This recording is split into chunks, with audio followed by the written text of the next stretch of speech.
All right, so today we're going to dive into something pretty crucial for anyone thinking about taking that next big step, in their academic journey. Yeah. Figuring out how to actually apply for these MRes and PhD programs. Definitely a process. Right. And we've got some sources here we've gone through and really pulled out the key steps and timelines and all that good stuff. Exactly, just to kind of make it crystal clear for everybody listening, whether you're, still sort of in the thinking about it stage or, you're getting ready to hit that submit button.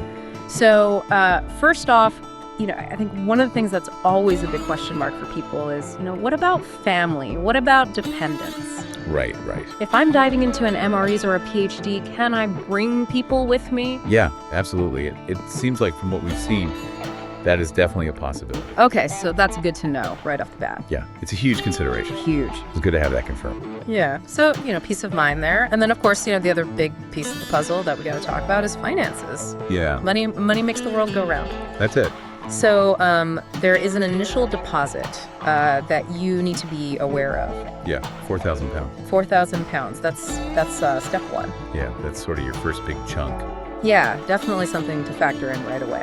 Absolutely. And then also, I think this is a good time to mention, too, that 50% of your total tuition fees need to be paid by the final registration date. Oh, wow. So it's not just that initial deposit. Yeah. You've got to be thinking ahead. That's a big chunk of change. Yeah, absolutely. Okay, so we've got to have our finances in order. Mm-hmm. But even before we get to, filling out that application form and sending over the money, there's some really important groundwork. Oh, yeah. Academically, that needs to happen. Like the prep work. Yeah, and our sources are very clear about this, getting your supervisor's approval and having your research proposal approved. This has to happen before you even apply. Yeah, and I think that makes sense, right? Yeah. Because it shows the university you're serious, that your research aligns with their expertise, and, it's a viable project.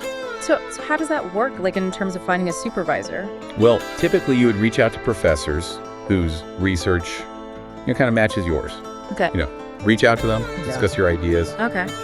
And then the proposal itself, it really lays out that whole research plan.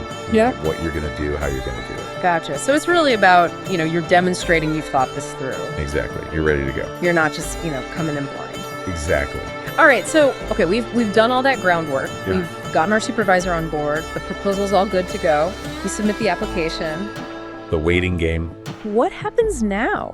Like, how long do we wait to hear back? Well, the typical time frame for an offer, Okay. whether it's conditional, maybe you need to get certain grades, or unconditional, you're good to go, is about 2 to 4 weeks. Okay. 2 to 4 weeks. So that gives us at least a little bit of a time frame. Yeah, something to work with. Okay. And, manage those expectations. Yeah, but here's something interesting that I found in the sources. Yeah. A little tip, maybe a strategy for anyone who's maybe a little bit impatient. Okay, I like it. They suggest submitting applications weekly Oh, interesting. for potentially quicker follow-up. Huh. So, keep your application, at the top of the pile. Yeah, keep it fresh in their minds. I mean, it's anecdotal, but it could work, right? Yeah, it's worth a try. Right? If you're really eager to hear back. Yeah, and look, at the end of the day, the quality of your application is going to be the biggest factor. Oh, absolutely. But hey, maybe this helps speed things up a little bit. It can't hurt. Right, exactly.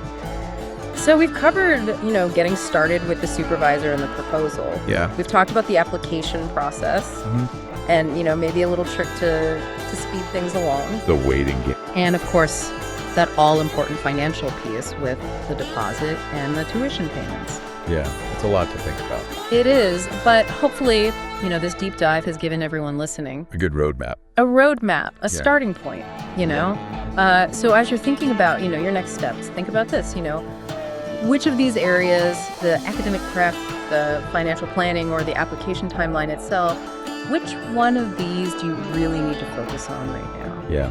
Where are you at? That's the big question to ask yourself. Yeah, great takeaway. All right, and if anyone out there still has questions after listening to all this, Yeah. you can reach out to Cowries Education. There you go. They're a great resource.